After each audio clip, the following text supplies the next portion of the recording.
What's up, guys? We're gonna have a pretty good little video for you this weekend.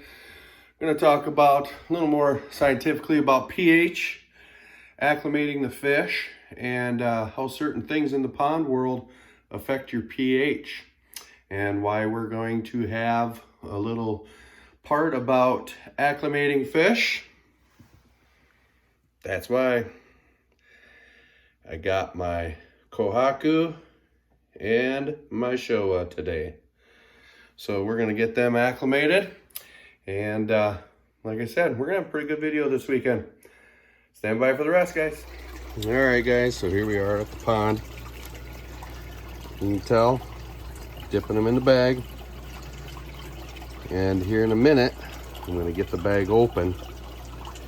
And about every 5 minutes, I'm gonna add a little bit of water to the bag. And I will explain to you why I'm going to do that. We're going to acclimate the fish for about 15 to 20 minutes. And yeah. All right, gang, got my hands freed up. I got my hole in the bag. Still have not added any water. You can tell these guys are pretty little. The Showa there, he's got a pretty good size head. I think he's going to fill out nicely. He's got some good marking going on, some good sumi. The Kohaku is a nice 3-step, very good separation in all of the bands. Very healthy looking fish. I would say right now they're at about 6 inches, 5 to 6 inches. Sorry for the glare, it's kind of hard to tell. But very good, healthy looking fish.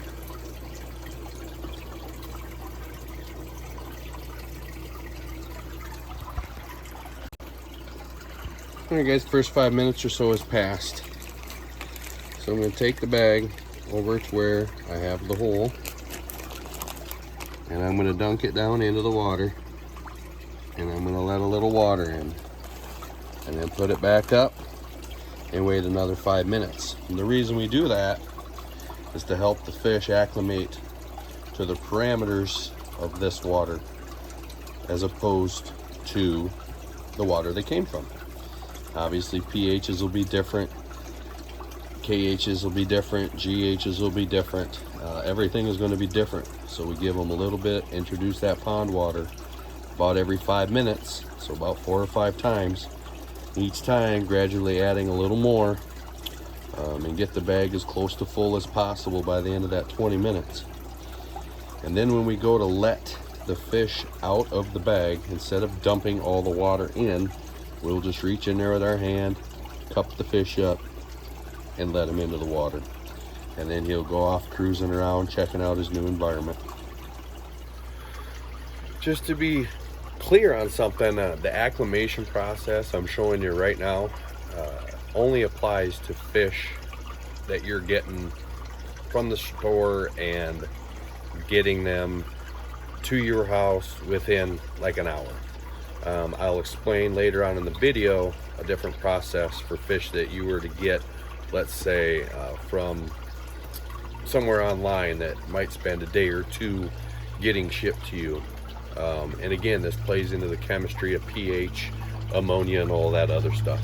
So that part will be coming on later in the video, guys. Well, hey guys, I figured since I got my outside chores done, I would go ahead and wrap up the video with a little conclusion and explain a couple things. First thing, got the fish acclimated.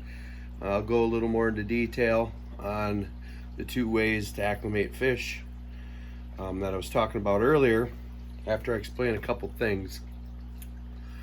So what I did today with the pond is started, I got the algae last summer, the nice carpet algae, I guess I don't know the technical name for it, growing on the sidewalls of the pond. And it's good, healthy algae. It's okay for the ponds. It's not like your green water algae. This is the nice, healthy, stringy, but not too stringy blanket style algae. And it's good to have in your ponds. However, I've been having, as most of you know, issues with my pH. And watching a few different videos and reading a few different articles, lo and behold, I think I might have another issue that's contributing to my pH inconsistency issues. So as most of you know, the pH is usually lowest in the morning and highest at sunset. This is why. During the night, when the sun's down, photosynthesis is not taking place. And as everybody knows, photosynthesis is what plants need or use, the process that plants use to convert sunlight into food, all that fun stuff. Well, when photosynthesis is taking place, it's releasing oxygen into the water, which is yet another good thing. However, the more oxygen that is present in the water, the higher your pH will be, because pH is potential for hydrogen. Now, during the nighttime, obviously photosynthesis stops. So now the plants are releasing carbon dioxide. Well, carbon dioxide, for lack of a better term, buffers or suppresses your pH, keeps it lower. So the reason you don't see these big issues in huge bodies of water is because there's a lot of organic life going on, a lot of decomposition. When anything decomposes, it gives off carbon dioxide. In our enclosed ecosystems, you really can't have that kind of decomposition going on, because it also releases ammonia and nitrite. So you can't just naturally allow the pH to be buffered by carbon dioxide. So this brings me into the two acclimations for when you get new fish. Again, if you're getting them at a local pet store, you can bring them back, crack open the bag, put them in, let the temperature acclimate every couple minutes, add a little bit of water to the bag so they can acclimate chemically to the new water they are about to move into. Now, if you have fish that you order online or overnighting them or getting them from Japan, they can spend anywhere from 1 to 3 days in a box, and they usually package that box with the fish and tons of oxygen. That's all fine and dandy. However, when you get that fish, he has been secreting ammonia and carbon dioxide into that water. So now this is where it all plays together. As most of you know, one of the reasons keeping your ammonia low as possible is because it's very toxic for the fish. The higher the pH, the more toxic the ammonia is for the fish. So now we have this enclosed bag with a fish, oxygen, pure oxygen pumped into it. It's secreting ammonia and carbon dioxide into this bag. That carbon dioxide is keeping the pH down, thus not making the ammonia that has built up as toxic. If you were to take that bag, open it up, and instantly start adding fresh water to it, that introduction of oxygen is going to push out the carbon dioxide. It's instantly going to start to bring that pH up, which is going to make your ammonia more toxic. So if you ever get a fish like that, you leave the bag closed, you take the bag and you acclimate it to the temperature, probably a half hour, okay? Once that's up, you open the bag, you take the fish out, and you put it into the water. The fish going into the water, you would think could be shocking in a sense, because of the ammonia and the pH in the bag that it got shipped in. However, the slight variant from the bag to the water is going to be less lethal for that fish than if you were to leave it in the bag, open the bag, introduce fresh water to the bag and more oxygen, allowing that CO2 to escape the bag, again allowing the pH to start to climb which makes your ammonia more toxic. So again, there's two ways. If you go into the pet store and you're an hour away from home, just acclimate it, add some water every few minutes, take the fish out, put it in the water after 15-20 minutes.